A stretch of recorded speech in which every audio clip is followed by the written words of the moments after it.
dey pray, he dey show. Pastor Jerry say, I am that woman that God has showed mercy. My name is Christine Success, and I'm sharing this testimony from London, United Kingdom. I am an ICU nurse working in the United Kingdom. Pastor, in 2016, I became so ill, and I was diagnosed with a condition called sarcoidosis. Sarcoidosis is a chronic respiratory illness.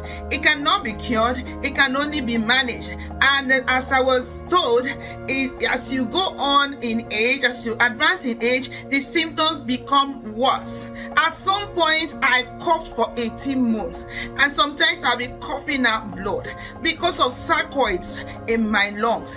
So I was introduced to this fire altar by Mrs. Sia Mbofa when you were coming to England, to London. I came on a Saturday. On that Saturday, as we were praising and dancing, I just noticed there's this atmosphere of joy, of it. Everybody was happy. From then on, I joined the fire altar every single day. I don't miss it. Every time people will testify and say, oh, we told God, put this in the mouth of the man of God, and then when their case was mentioned, they were healed. I said, I said, God, put it in the mouth of Pastor Jerry to mention my case, sarcoidosis, because sarcoidosis is not, even as an ICU nurse, I've never heard of sarcoidosis before. It has no known etiology and it has no cure. So, and I said, put it in his mouth to cause sarcoidosis until November last year.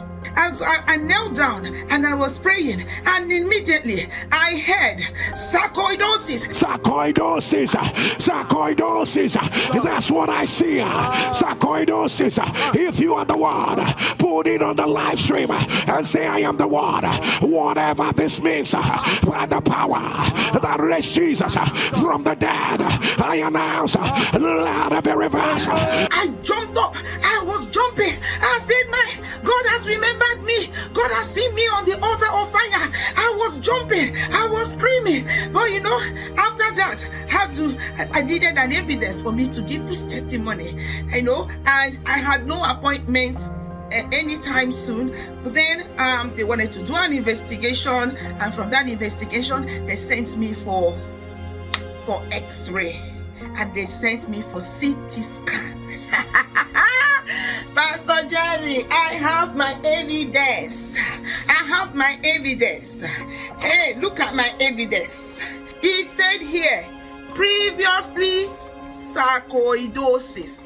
When the doctor was giving me this information, he said there were no sarcoids found in your lungs. I jumped up in my sitting room. I was screaming. My children were laughing at me. Mom, what is it? I said, what God cannot do does not exist. Pastor, I am on this altar and I'm coming back for more testimony.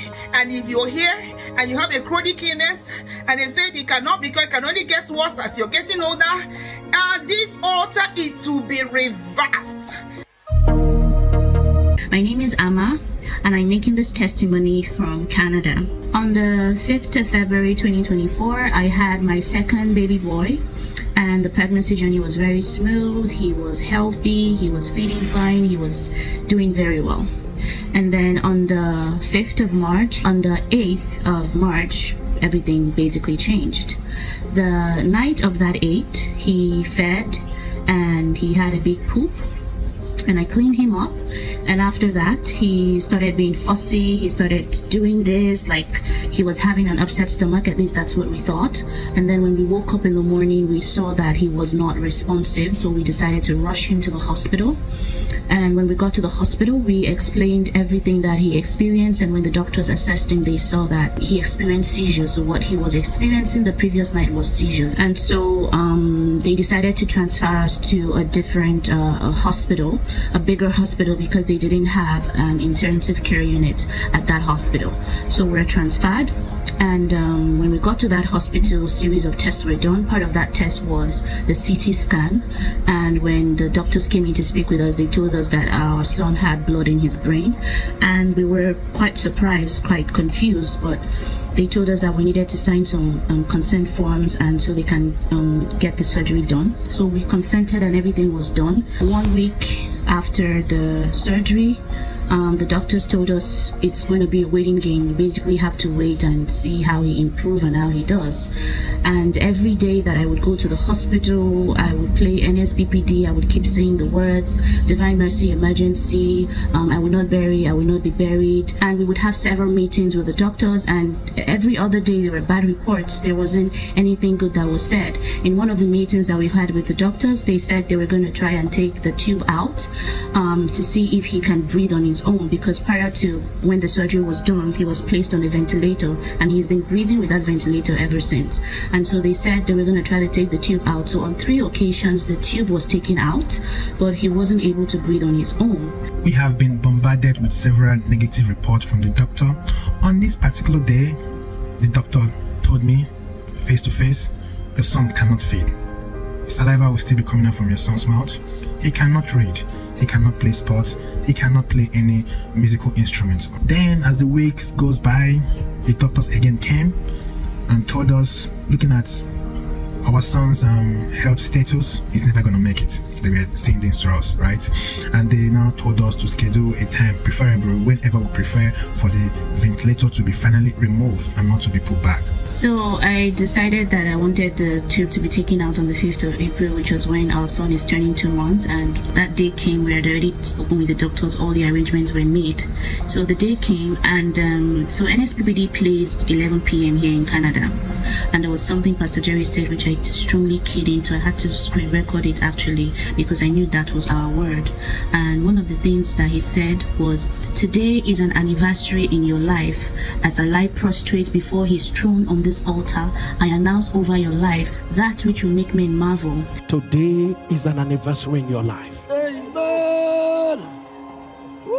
As I lie prostrate before his throne on this altar, I announce over your life that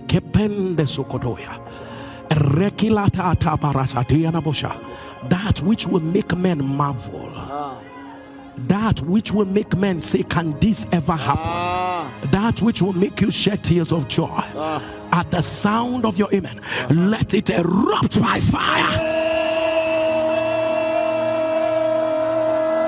Me and my husband, we prayed, we keyed into it. And so on that day when the tube came out, we were at the hospice. That was where the tube was taken out, at the hospice. I was playing NSPPD, Oh Lord Show Me Mercy. I put the phone on my son's chest. I think that day I played over 6 or 7 Oh Lord Show Me Mercy. We were given a spot to sleep that night prior to the next morning. And so I slept with him throughout the night, and throughout the time the tube was taken out, he kept gasping for breath. You can literally see that life was coming out. His face was already pale. He was looking lifeless, practically lifeless. We were able to sleep through the night, and the next morning he was still breathing. Our son kept breathing. There was no ventilator there was nothing there. It was just him. He kept on breathing. And when they came in to check on him, in fact, they were so shocked, they were so surprised.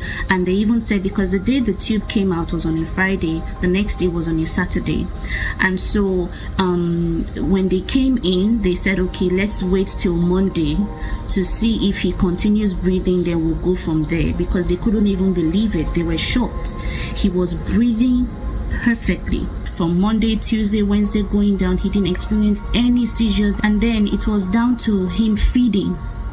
They said he will not be able to feed. Okay, he's breathing now, the seizures aren't there anymore, but he won't be able to feed, he won't be able to suck. The people of God, Our son is sucking, he is eating, he is feeding.